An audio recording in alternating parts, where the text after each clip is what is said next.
Hello, my name is Nick Bright, scholar of East Asian religions. And I'm Proven Paradox, a guy with a lot of questions. And you're listening to Bright on Buddhism, a podcast where we discuss East Asian Buddhism, answering listener-submitted questions from listeners just like you, and introducing concepts of Buddhism that you may or may not be familiar with in a casual, conversational setting. Enjoy. Here, I'm attached to my family, friends, and loved ones, but the Buddha explicitly teaches that renunciation of attachments is the path of enlightenment. His disciples say, in attachment blossoms fall, and in aversion weeds spread. Yet I cannot renounce my family, I can't give up my friendship, I can't stop loving my loved ones. How do I reconcile this? This, I think, is the very heart of the Buddha's teaching. The problem you bring up is often misunderstood.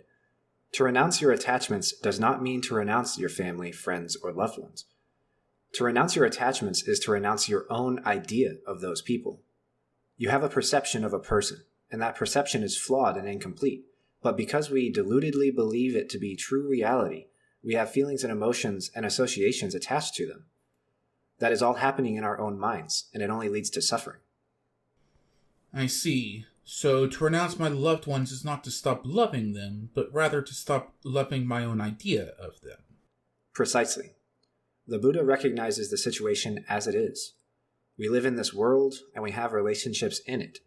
That is an unavoidable reality of our nature. Every being arises in this world due to causes and conditions, such as having parents and grandparents, and so on.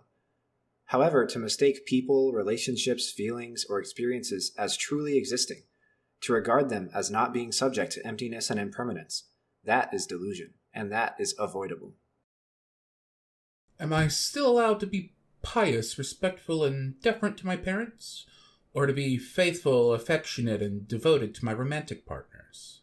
Absolutely, so long as you do it without attachment, delusion, or ill will.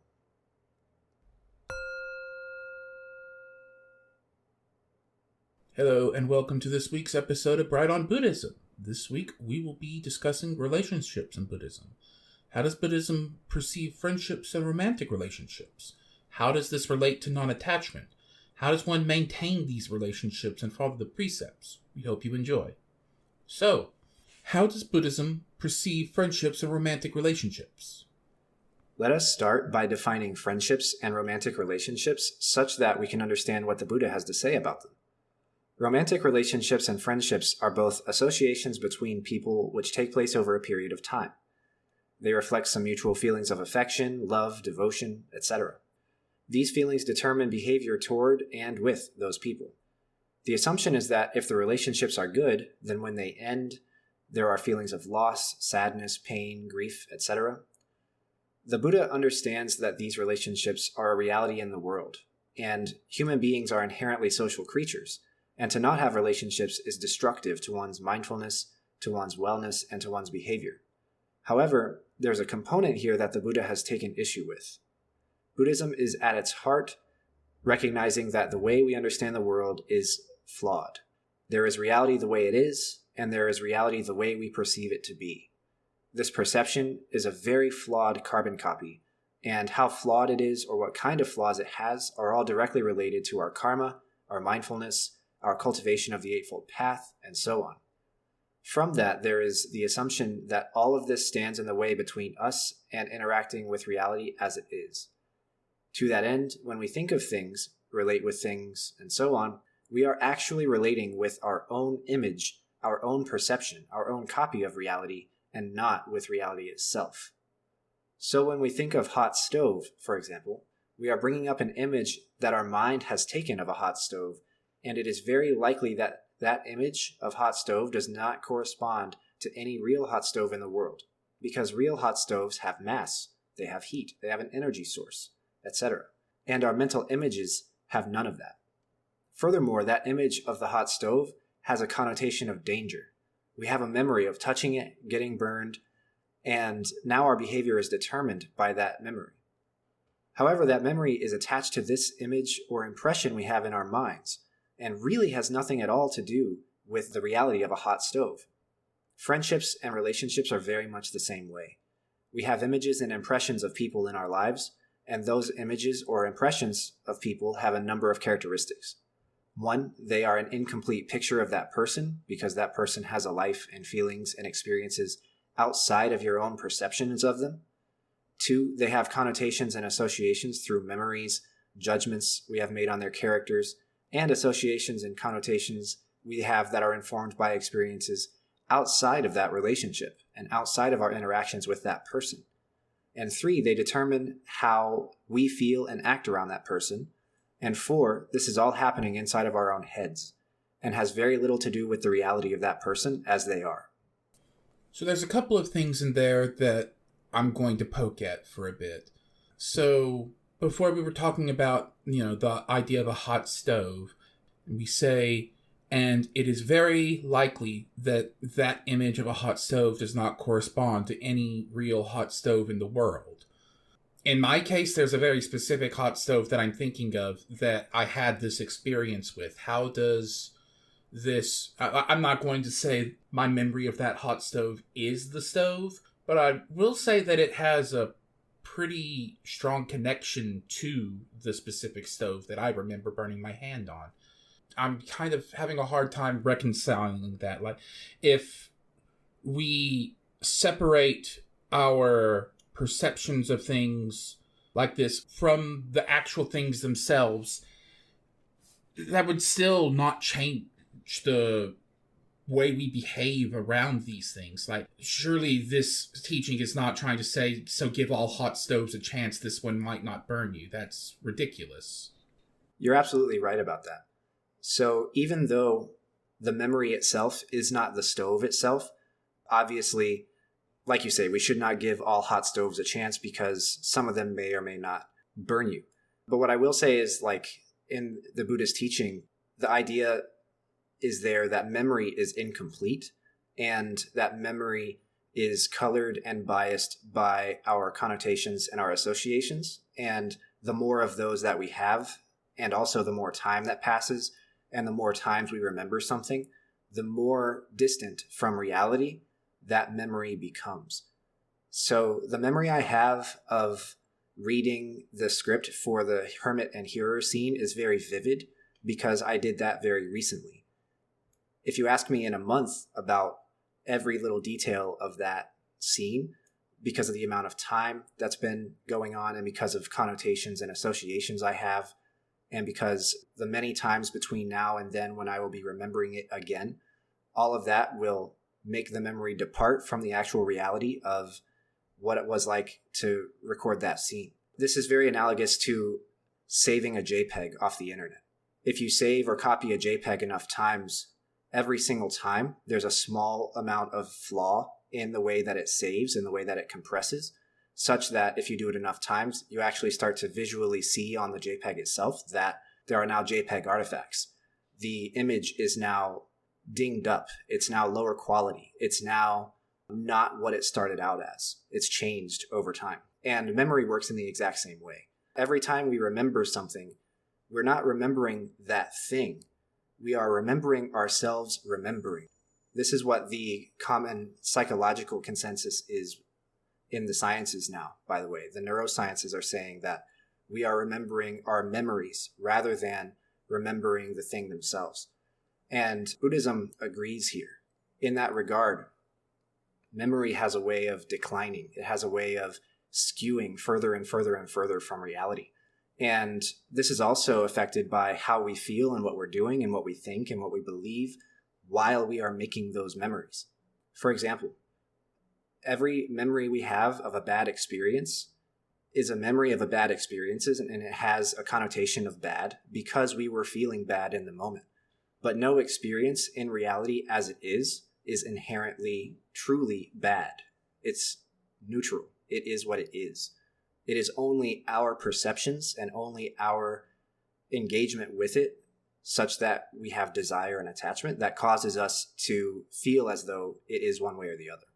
Okay, so I can accept that. Like, obviously, memory has flaws as one gets more and more distant from that memory. But what about... So, in our script, we have the 4 different points about, friendships and relationships. And the last point, all of this is happening inside our own heads and has very little to do with the reality of the person that they are. I don't think I agree with that. My eyes and ears do perceive things that happen. I will acknowledge that any picture I have of another person is incomplete, but I'm not sure how much I can agree with this idea that it has very little to do with the reality of that person, especially if we're talking about a person that we interact with often. And so there's a lot of data there to form that picture of the person. Will it ever be perfect? No, but I don't think it's as flawed as being presented here.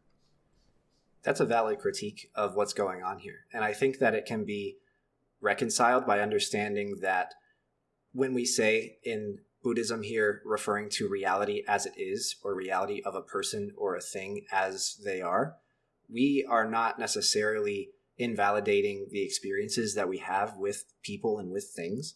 What we're actually doing is referring to the fact that in every single instant, something is different than it has been or will be because of the truth of impermanence. And that being the case, how we think of a person is flawed in the sense that, or how we think of a thing as well, is flawed in the sense that it naturally assumes that something is consistent or constant in the best case and inconsistent in the worst case. But if we remember the truth of impermanence and emptiness and dependent origination and so on, then we start to see that thinking in terms of personality traits, thinking in terms of likes and dislikes, thinking in terms of this is that person's character, those might be flawed mistakes where we're looking at a snapshot in time and mistakenly viewing it as capital T truth or capital R reality. And so what we are doing with this issue of non-attachment and with this issue of relationships and friendships in Buddhism is we're not attacking our memories of events. Those certainly did happen in the past. What we're really doing is attacking our perceptions, our categorical knowledge, our categorical understanding, our connotations and associations with things. It may seem a little bit barbaric. It may seem a little bit extreme to say this, but one of the goals of Buddhism is equanimity, regarding pleasure and pain as the same. And what that means is taking away our connotations of good with pleasure and taking away our connotations of bad with pain. Now, that doesn't mean we start rushing after touching hot stoves so that we can have just as much of that as we can of the pleasure of eating something that tastes good or whatever. But it does mean stopping our concepts of hot stoves as being dangerous, or stopping our concepts of eating something tasty as being absolute good. Because while it was a pleasant memory, while it was an unpleasant memory, that memory is a snapshot of your feeling. It's not a snapshot of that thing. And so as long as we are aware of the processes of the mind and we understand their relationship to the truths of impermanence, emptiness, and so on, then we're not making those mistakes. Then we are a little bit further along the path, if that makes sense. I think language like this is part of the reason I think that Buddhism is sometimes labeled as a solipsistic religion. Yes. This feels very solipsistic. Yes, and we should emphasize that it isn't, because Buddhism does validate shared experiences, and it does validate the things that have happened in our memory. It does validate the fact that we are making a perception of something. But we should recognize that what's going on is not just experience, and it's not just cognition. In fact, in the past, in my graduate school work, I've labeled this as cognition experience with a hyphen, because we are experiencing and cognizing that experience, and therefore categorizing that experience, and therefore applying associations to that experience, all while it's happening. The brain is a very, very powerful computer in that regard, and the brain is always, always, always doing this. It is applying all the information that it has to every situation that it experiences. And all of this kind of happens behind the scenes. This is very, very distant from our conscious experience, and it only comes up whenever we remember stuff. We're trying to pull out all of the tags that our brain has applied to an experience whenever we remember stuff. And in that regard, Buddhism is just trying to have as few tags as possible be applied to something. It's trying to turn the base, as it were, of the mind doing all of these processes. That's why a lot of meditation in English is translated as cessation meditation, because it's trying to stop these processes from taking over how we go about living in the world, because all that stuff gets in the way of reality as it is. It's like digital and analog. The real world is very analog, but the brain, being a hunk of meat with electricity going through it, seems to want to make it digital. And it may have very high fidelity and high resolution so that we might mistake it for analog, but we should still recognize that it is digital and still try to work towards experiencing things in analog, if that makes sense. I think I get that, and I will spend some time thinking about it off screen. For now, let's get back to the script. So, how does all of this relate to non-attachment? The Buddha regards our suffering as being caused by desire. This desire causes attachment to things that are not real or substantial. This, in concrete terms, refers to the fact that our loved ones will eventually pass away, our friendships will eventually break apart, and our romantic relationships will end. And yet, we desire that they don't, because we are attached to the pleasure that we get from them. This inevitably leads to suffering when the loss occurs, and we feel grief, pain, loss, etc. Furthermore, as I mentioned before, the attachment is to something that originates in ourselves and has little, if anything, to do with the other person. So what is the solution? It is to recognize that our attachment is an attachment to something that is in ourselves. That means we ought to try to correct our perceptions, remedy our delusions, and achieve non-attachment. And how do we do that? We must acknowledge that our relationships are impermanent, that the people we have relationships with are empty of a substantial and permanent self, that we ourselves are also empty of a substantial and permanent self, that our perceptions of people are incomplete and biased self-originating perceptions, that they both cause and are caused by desire and attachment, and that they lead to suffering and away from perceiving reality as it is. In the context of non-attachment, we have previously discussed its relationship to the middle way, and that discussion is again relevant here. Our feelings of love for romantic partners, our feelings of camaraderie and fellowship for our friends, our feelings of love and devotion for our parents, these are all feelings that exist on a spectrum. On one end of the spectrum is extreme emotion. There's obsession, fixation, infatuation, so on. This side of the spectrum also holds extreme hatred and vitriol and disapproval. On the other hand of the spectrum is complete disregard, a complete lack of feeling of any kind for a person. This is total detachment. Both extremes are unhealthy and lead to destruction. Obsession is destructive to oneself and to the person who is being obsessed over. The same is true of hatred. Complete disregard is also destructive. Bodhisattvas, for example, are taught specifically to feel pity and compassion for all sentient beings. To ignore suffering, pain, illness, and all the awful things that plague sentient beings is not the way to remedy our own suffering or anyone else's. Therefore, those on the path are taught that they should achieve equanimity, the middle way, and non-attachment. That means that what they do behaviorally does not change that much in most cases, except maybe that they will be more kind and compassionate, and so on. They still show respect, devotion, love to family, friends, and loved ones. However, what is going on inside is different. They are doing these things without attachment, without desire, without delusion that the things that they are attached to or desire for are permanent, real, substantial, in any sort of way. And that, I think, is the important difference. How does one maintain these relationships and follow the precepts? This question of the precepts is quite an interesting one. The precepts are not static, nor are they the same for everybody, nor are they all followed in the same way for every Buddhist. So let's start with the distinction in the precepts between those for a monk and those for a layperson. We'll start with lay people and come back to monks. For lay people, there are typically 5 precepts. These are 1, abstention from killing living beings, which is associated with the renunciation of killing, and the virtues of kindness and compassion, and the good physical deed of saving a life. 2, abstention from theft, which is associated with the renunciation of stealing, the virtues of generosity and renunciation, and the good physical deed of giving. 3, abstention from sexual misconduct, which is associated with the renunciation of it, the virtues of contentment and respect for faithfulness, and the good physical deed of abstinence. 4, abstention from verbal misconduct, which is associated with the renunciation of lying, of speaking divisive speech, of speaking harsh speech, and of speaking frivolous speech. This one is associated with the 4 good verbal deeds of honesty, concord, effective speech, and uprightness, and with the virtues of being honest and dependable.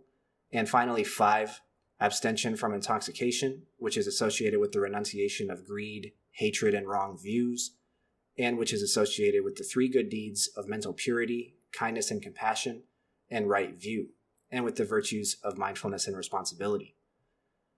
There are indeed at least 5 more on top of these for monks, but many of them are instructive with regards to how to live a monastic life. These add detail and nuance, and they become complicated with regards to different schools of Buddhism, and so we won't discuss them too much. Suffice to say that it is entirely possible, and indeed encouraged in the precepts, to maintain relationships while upholding them at the same time. I think that they are self-explanatory doctrinally, but we should mention that they can be interpreted and practiced differently between different sects and schools of Buddhism. In practice, these rules exist on a spectrum from being hard, concrete rules, the violation of which is a cardinal sin, to being ideals to strive for, the violation of which is not a reflection on the lacking of one's character, but on one's existence in samsara and their goals and desires to do better. No killing can mean being vegetarian entirely and never killing any living being as long as you live, or it can mean eating meat so long as you didn't kill the animal yourself and express gratitude and thanks for it giving its life to feed you. No stealing can be thought of in absolute or relative terms. Would it be immoral to steal from a thief? Maybe not. No sexual misconduct can mean absolute abstinence, or it can mean being open-minded, understanding consent, and being accepting of others' sexual habits, as long as nobody is getting hurt, and as long as consent is established. No verbal misconduct can mean only ever saying things that are nice and sweet, or it can account for using skillful means to enlighten others.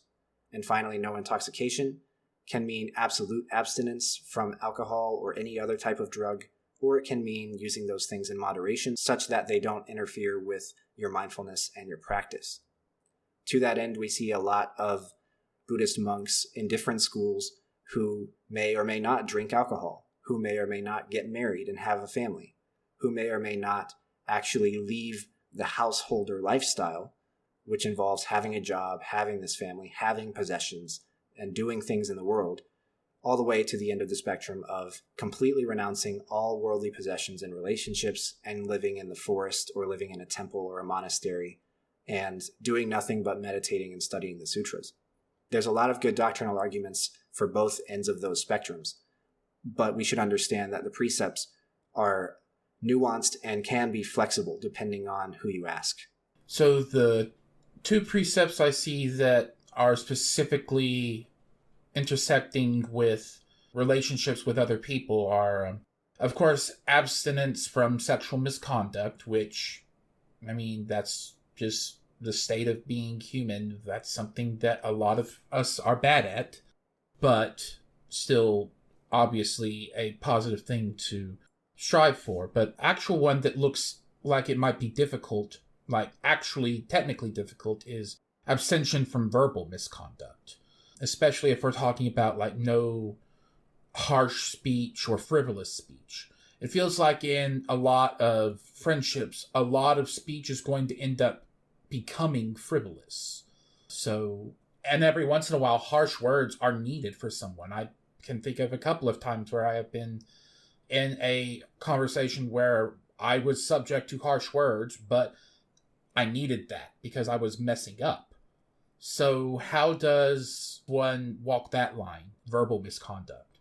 That's a very good question. And this is probably one of the most flexible ones. And I emphasize that it is one of the most flexible ones because there is a change in East Asian Buddhism from being only extremely deferent and respectful and venerating the Buddha and the sutras and the Sangha and everything, to questioning whether we should be that way, and to emphasizing skillful means as the way to achieve or teach or lead others to enlightenment. For example, there's a famous Japanese poet who says the Buddha is horse piss and a shit stick. And he didn't say that because he was trying to insult the teaching, trying to insult the Buddha, trying to insult the Dharma, or anyone who does Buddhism. What he was doing was actually recognizing that understanding the truth of suffering is just as enlightening as understanding the truth of its absence. To that end, understanding samsara and the way that samsara works, and samsaric things like bad words and like these types of associations, these are also just as enlightening as pure things. Pure and impure, and the distinction thereof becomes questioned in East Asian Buddhism.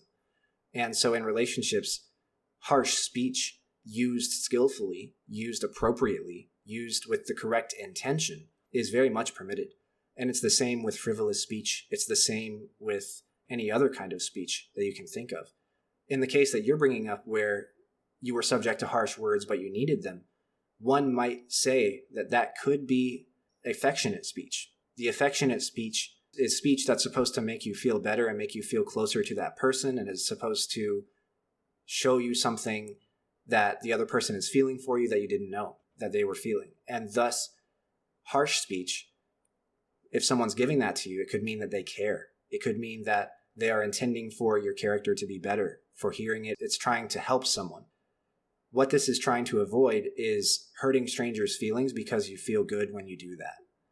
It's trying to avoid saying mean things because you're mean-spirited. It's trying to avoid saying frivolous things because you want to fill an empty space artificially without actually adding meaning or anything to a conversation. And so overall, in a grand scheme of things, in relationships and out of them, these precepts, at the very least, are asking you to be mindful of these activities, these domains of your life. And being mindful of speech is a very important one because we talk all the time, and we listen to things all the time, and we communicate all the time. We're either writing or speaking for the vast majority of our day if we're interacting with anybody else. And so this is asking you to just think twice about your intention, just think twice about how your intention is reflected in what you say, and just think twice about how the person who you're speaking to or communicating to will receive what you're saying, and if that's what you intended. So in that regard, we have been led to question by lots of Buddhist commentators and lots of Buddhist doctrine in East Asia this distinction between good and bad, morally right and morally wrong, harsh and gentle, affectionate and insulting, frivolous and skillful, because all of that is relative to the circumstances that we're in and to our intention as we're saying them and to whatever situation this communication is taking place in. We hope you have enjoyed our discussion of relationships in Buddhism. Join us next week where we will discuss the Bodhisattva Samantabhadra, who is also known as Puxian in Chinese and Fugen in Japanese. Who is Samantabhadra? What are some stories about Samantabhadra? What are some devotional texts and rituals relating to him? We hope to see you there. Thank you for listening. See you there. Thank you for listening. My name is Nick Bright, scholar of East Asian religions and the voice of Hearer. And I'm Docs, editor, question asker, and voice of Hermit. And this has been Bright on Buddhism. Thank you for listening. If you like our podcast, or if you have a question you'd like us to discuss, we'd love to hear from you. Please consider leaving a comment or review, subscribing, or joining us on social media. Email us at bright.on.buddhism@gmail.com. Tweet us at brightbuddhism. And join us on our Discord server, The Hidden Sangha, link in description. As always, citations and resources for this episode can be found in the show notes. Thank you. See you next time. Thank you very much.